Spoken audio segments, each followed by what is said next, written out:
All right, what is up, my friends? We got some news. We've been waiting now for a while, honestly, to hear an update of what Wizards of the Coast is going to be doing with organized play. So, organized play in the last few years has been pretty rocky. Obviously, COVID has caused a lot of problems with no in-person events. But the switch to the MPL, the switch to the Rivals League, has not gone over very well. It's really transitioned professional Magic play from being about Pro Tours and trying to get up, win that PTQ, and get up into the Pro Tour to being about a very very small subset of players, 32 players, 64 players in the two leagues, and getting into the leagues is just I don't even know how you do it, honestly. I'm a professional. I do Magic for a living. So the it's been a rocky few years for Magic, and we've been kind of waiting for this announcement of what's going to happen. Well, here it is, and I'm going to go over it for you all with my thoughts and some little behind-the-scenes information as well. And what do we got here? So, of course, COVID obviously has been a huge problem for Magic. No in-person events, no Grand Prix. We get that, and unfortunately, Wizards of the Coast, in their usual inability to communicate honestly and directly, is leaning on the failure of the MPL being a COVID problem. COVID back to the drawing board. Not so much. Not so much. Just, you got to own up. One thing I got to beg, if you work at Wizards and you're watching this, please, for the love of God, just talk to us like people. Just be straight with us. It's okay to say you made a mistake. It's okay to say it was a failure. That's okay. We need that from you because we need clear communication.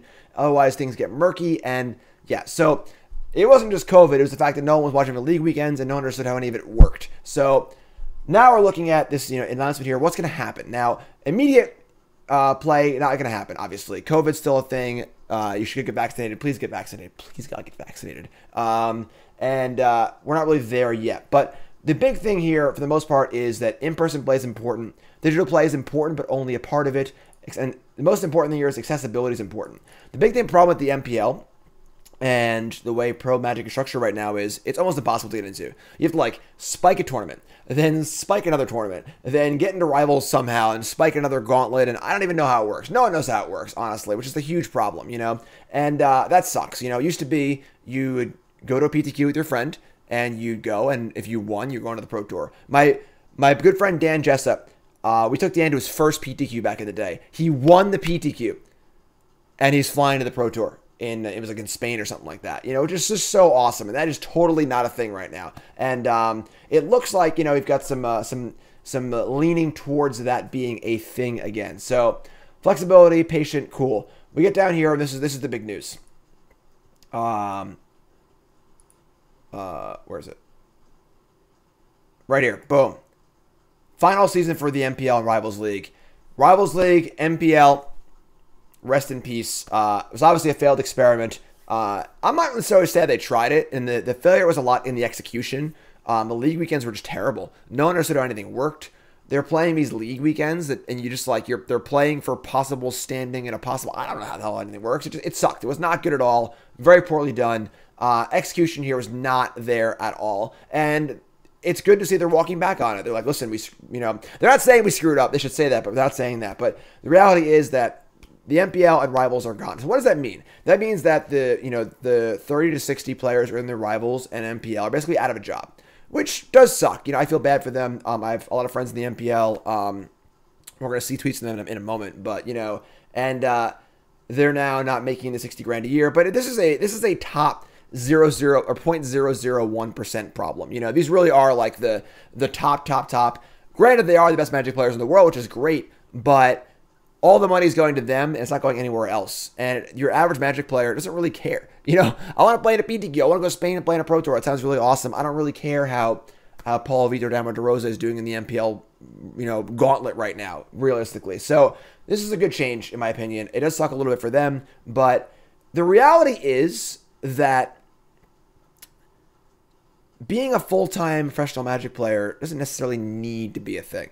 We'll get to that in a little bit. So that's what's happening. That's gone. But the good news is there's still going to be a set championship, which is basically a Pro Tour. It's just the thing they have at the end of or whatever for each set. It's basically a Pro Tour, a lot of money. They're increasing the prize pool for it, which is great. That's really, really cool.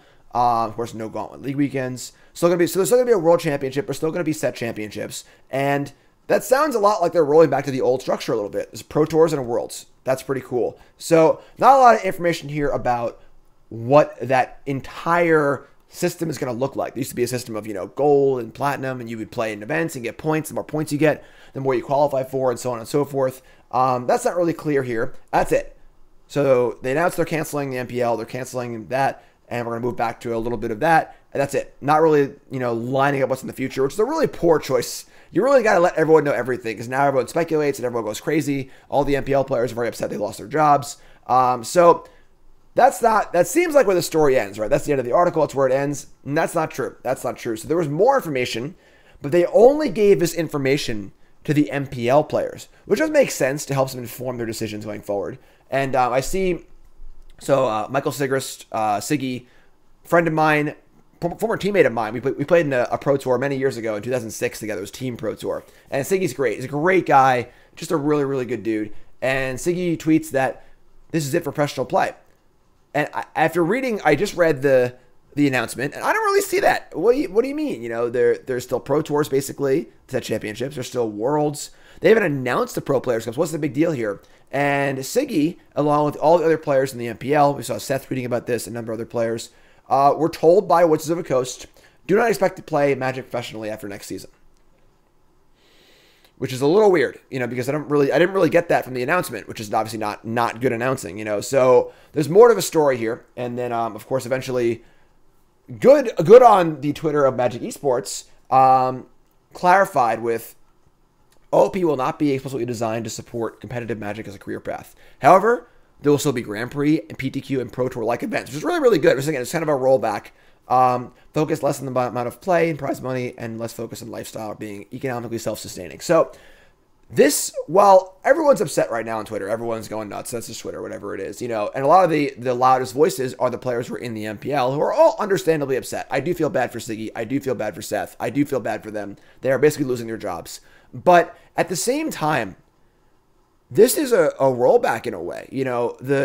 This is sort of like a top 1% versus the 99% kind of scenario, where because of the MPL, Pro Tours, PTQs, the path to playing in a Pro Tour, you're playing in your first Pro Tour, to making it anywhere and getting to play in major events, having the twinkle in your eye. I go to a PTQ and maybe I can win. Maybe I can play with LSV one day. Maybe I can beat LSV at a Pro Tour. Maybe I can top 8 a Pro Tour. It could happen to me. It's been non-existent for years. And now it's just coming back in a way, which is really, really cool. And we're not sure what the structure is going to look like. But the big thing here is the reality is Wizards of the Coast has no responsibility to create or foster a class of career Magic players. That is not their responsibility. They have proven that if it is their responsibility, they suck at it, which is fine, honestly. It's not really their, they don't really need to do that. You look at professional sports. The MLB isn't paying Aaron Judge to play baseball. The Yankees are paying Aaron Judge to play baseball, So it's the kind of thing where sponsorships are available. There are esports teams, someone like Seth is on Envy, which is an esports team, which is great. And Envy is paying Seth. That's the way it kind of should be, So it sucks for a small group of people, but I think this change is an overall step in the right direction. The MPL is a failure.